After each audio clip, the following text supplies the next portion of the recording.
Okay, let's dig into our source material today. We've got a CBS News article, and it's based on an interview with Kevin Hassett, the White House National Economic Council Director. Right. And our goal here is really to unpack what this interview reveals about this proposed legislation they're calling the One Big Beautiful Bill. Exactly, and specifically what the administration's saying about crucial programs like Medicare and Medicaid, according to this source. So we're looking for those key details, the claims being made, what the article says is in the bill, and, the political context surrounding it. Let's jump right in then. A big point seems to be clarifying the Medicare situation. Yes, there's been a lot of talk, but the article highlights Hassett on Face the Nation, and his message was pretty direct. He said the administration is not targeting Medicare in this proposal, Unequivocally, the quote used is Medicare is totally not on the table. and he addressed those earlier reports too, didn't he? He did. He called a story from the previous week about them going after Medicare a big fake news story. Very strong denial reported there.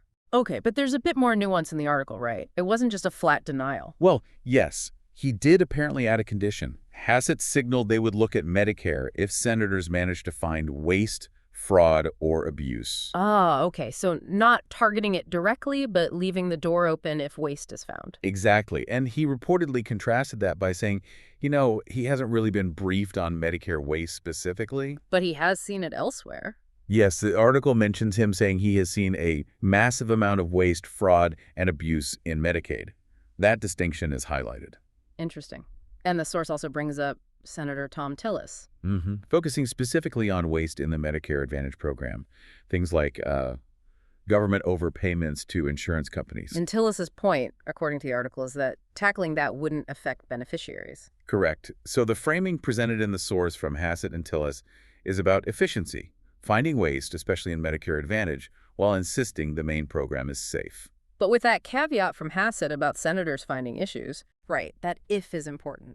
Okay, moving beyond Medicare then, what does the source tell us is actually in this one big, beautiful bill? The article breaks down the main components mentioned, deep tax cuts, more border security measures, and then those changes to Medicaid and food assistance programs. Any specifics on the tax cuts mentioned in the source? Yeah, it mentions extending the 2017 tax cuts and also that proposal to eliminate taxes on tips for service workers. And the article connects those tax items to potential cuts elsewhere. It does. It notes that these tax changes would likely require finding savings, cuts in other programs to offset the cost. Which brings us to the cost itself.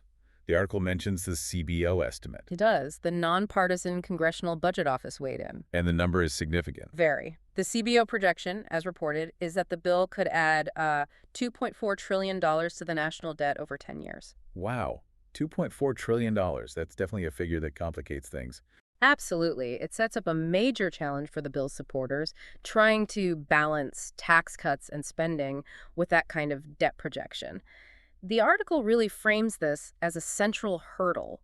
Now, the source points to some parts of the bill as being particularly contentious, the most charged parts.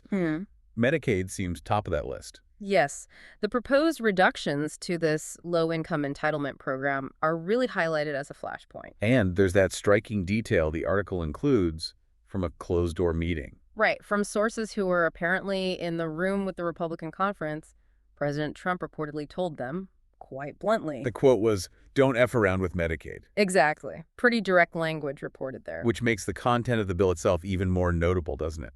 It really does, because the article immediately pivots to say that despite that reported instruction, the bill does contain proposed reductions. Like what specifically? It mentions potential new monthly premium requirements for some low-income recipients.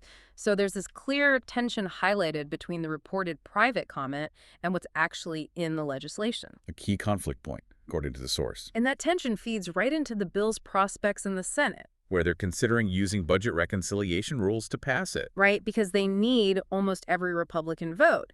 And the article mentions specific GOP senators who are raising red flags about those Medicaid changes. It is a name. Susan Collins, Lisa Murkowski, and also Josh Hawley.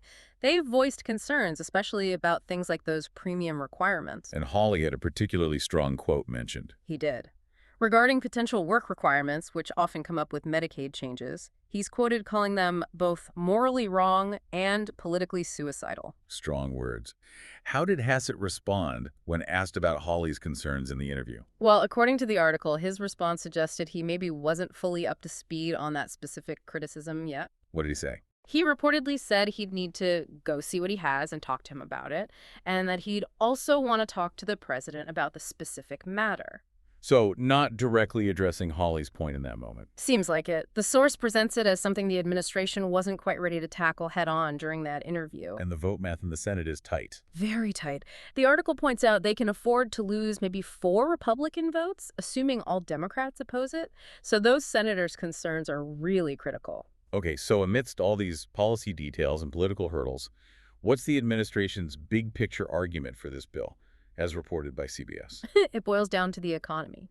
Hassett, according to the source, argued pretty strongly that failing to pass this legislation would actually harm the broader economy. Did he give specifics? He did. He's quoted predicting serious consequences, potentially losing 6 to 7 million jobs and taking a 4% hit to GDP if the bill doesn't get through. Those are stark predictions. Yeah. And he reportedly contrasted that potential negative with Bill's upside. He argued that if the bill does create the jobs they expect, Then what? then that job creation would lead to a heck of a lot more insurance than what we're talking about in waste, fraud, and abuse savings from trimming programs. It's presented as a major economic justification. A powerful economic argument, though obviously one that would be debated. So, wrapping up the process part, what does the article say happens next? It indicates that Senate Republicans are expected to put out their own version of the bill pretty soon, in the coming days. And then, if that Senate version is significantly different from the House one? It has to go back to the House for another vote before it could potentially go to the president. A standard but crucial procedural point highlighted in the source. Okay, so stepping back from this deep dive into the source, it paints a complicated picture. Definitely. We've seen the administration firmly pushing back on Medicare cuts, but, with that caveat about waste. We've seen the main components of the bill laid out: tax cuts, border security, those contested entitlement changes. And that big CBO number, the $2.4 trillion potential debt increase, hanging over everything. Plus the internal party friction, especially over Medicaid and how that impacts the Senate math. It really captures the different pressures shaping this legislative effort, all seen through the lens of this CBS report on the Hassett interview. Yeah, it's a snapshot of a complex moment. And it leaves you, the listener, with a core question that kind of bubbles up from the source material. You have the administration making these really quite dire economic predictions, millions of jobs lost, GDP shrinking if this bill doesn't pass. How do you weigh that sense of urgency against the very real policy concerns raised within the same report about the bill's content, like the Medicaid changes or that massive debt projection? That's the central tension, isn't it? Urgency versus substance, something to keep thinking about as this whole process unfolds.